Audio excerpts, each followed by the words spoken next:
Hey guys, Broken Chains family, Coach Nate here. Hey, listen, Nettie and me are going through some stuff right now, and I just wanted to use this opportunity to kind of keep you guys in the loop on what's going on with us, and just thank you for loving and supporting us.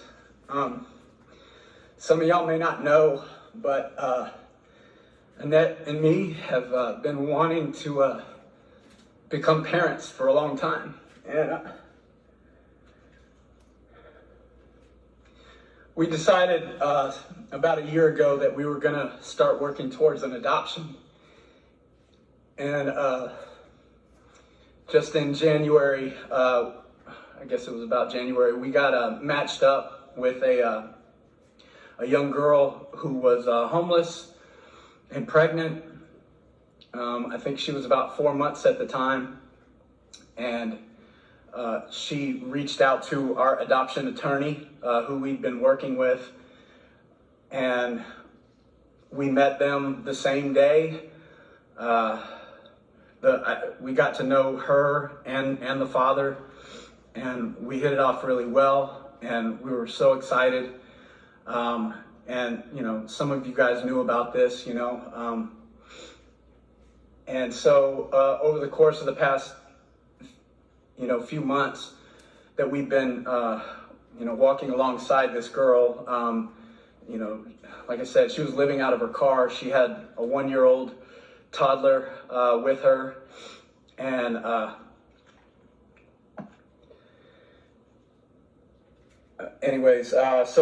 we met them, and things were going well. We had a few meetings between the time that we met and now. Our adoption attorneys were doing everything right. They put her up in a hotel. They were moving her around to different hotels because she'd get in a fight with her boyfriend, and just horrible circumstances, and the girl was, unstable, as we came to find out as we were walking through this process. But they did everything right. They were taking her to her doctor's appointments. They got her on food stamps. We were paying for all of her expenses. We emptied out our savings account to make this adoption happen. And, the Lord gave it to us in the first place, so that wasn't even my money. We're not concerned about that at all. But our hearts were in this, and a couple months ago we started getting sonogram pictures, and I had an audio thing of the heartbeat, so we could hear the heartbeat. We were asking the birth mother to keep the sex of the baby a secret, from us, because we wanted to be surprised on the day of the delivery, which is supposed to be July 11th.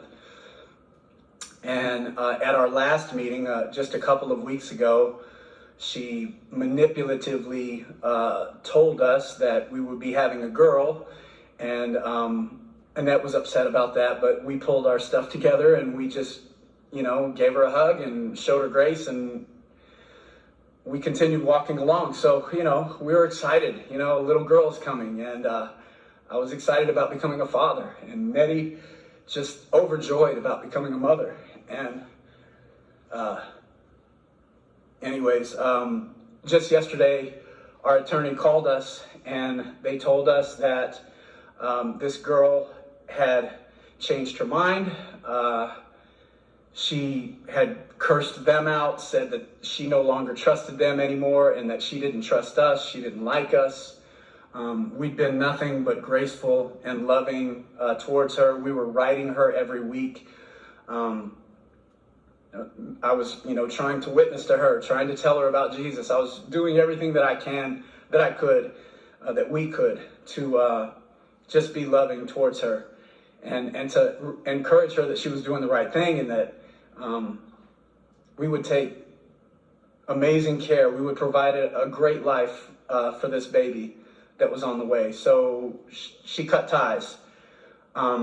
We found out in the aftermath that she had actually started calling up other adoption agencies and trying to set herself up. There may even be another family out there right now who had also been matched with her in recent days, in the past couple of weeks. So they too were expecting a child. They were overjoyed too. So we didn't even find out about this until all the news broke yesterday and she cut ties. Well, our adoption attorneys ended up getting in touch with the other adoption attorneys, because we were paying her rent at this hotel, and they found out what was going on, and both adoption agencies basically told her that they're not going to support her anymore. They won't represent her because she's obviously either terribly mentally unsound or she was intentionally playing us along the way. So Nettie and me are heartbroken right now. We're struggling, and we're trying to make sense of it. It's hard to understand. We don't know why the Lord chose to allow this to happen, but we've made up our minds that He's going to get glory out of this, and that the promise that He gave to us is not over. That we will become parents because He's called us to be. And even if this child is not supposed to be ours, we know that eventually that dream is going to come true, and the Lord is going to give us joy for our ashes. And I was talking to Phil about this yesterday, and he was reminding me about the story about in Scripture about Lazarus. And Lazarus is a character in the Bible. He was a friend of Jesus, and Martha and Mary, his sisters, were overwhelmed because Lazarus had just died. And they had been calling, asking Jesus to come to save their brother before he had passed away. And Jesus waited. He didn't show up until 4 days after Lazarus had been buried in a tomb. And when Jesus finally arrived on the scene, Martha and Mary were just weeping and full of sorrow. They had already buried their brother. And the plea was, Lord, why weren't you here? Where were you? And I feel that way right now. But I know that He's not abandoned us. And so when Jesus showed up on the scene, He wasn't heartless. He didn't say, toughen up, guys. Don't you know who I am? He didn't do that. It's the shortest scripture in all of the Bible. And Jesus said that, it said Jesus wept. Jesus wept out of a heart of emotion for what these women were going through and what all the people who were mourning about were going through, because He knew that even though He had resurrection power, He knew that they were experiencing something that was very natural and human. He put those emotions in us. And as the story goes, He instructed the people to roll away the tomb. And they said, Lord, he stinks. He's been in there for 4 days. What are you going to do? And He said, just listen to what I say. They rolled away the tomb, and He called Lazarus out, and he was risen from the dead. And just as that happened, we are claiming the same for us. So, I don't want to allow this opportunity to go by without using it to share my faith with you guys once again. It was therapeutic for me to be here this morning coaching. Got my mind off of things, and I was able to just enjoy doing what I do, and being around you guys is always therapy for me. This family means a lot to us. Our friends, our church family, and you guys are a part of a circle here that means a lot to Nettie and me. Today is Nettie's birthday. And it's going to be a bittersweet day for us. We're going to go to the beach and just take it easy together.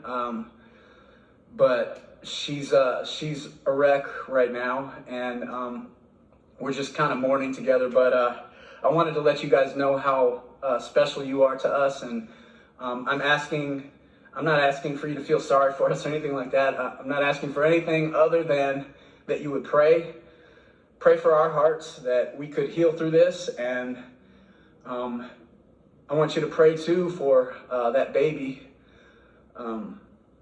She didn't do anything wrong. She doesn't deserve the hardship that she's kind of being charted out for right now. Neither does the 1-year-old that's with her now. Pray for them. Pray for the mother as well. I pray that she would come to her senses. I pray that whatever the enemy is tormenting her with, this bipolar disorder or whatever she has going on, that she would be freed from that. And she might be back out on the street right now. I really don't know what's going on, or if there's any connection that we'll ever have with her again.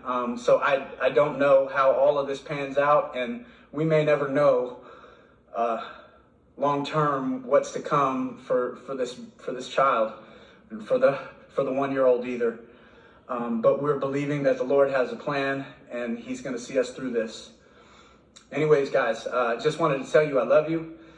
Nettie loves you. We thank you guys for your support and for all your love. We only shared this with a handful of people yesterday, but I wanted you guys to know what's going on. We're going to get through this, and we'll keep going. As difficult as this is, this place, this gym, this family that we're a part of, this is a place of healing. So if any of you ever end up going through some type of hardship or difficulty, I want you to know that you're not in it alone, and you don't have to walk it alone. Allow us to be your family as well as you are to us. And we love you, and we'll see you here soon. Come, get in your workout, train. It's therapeutic.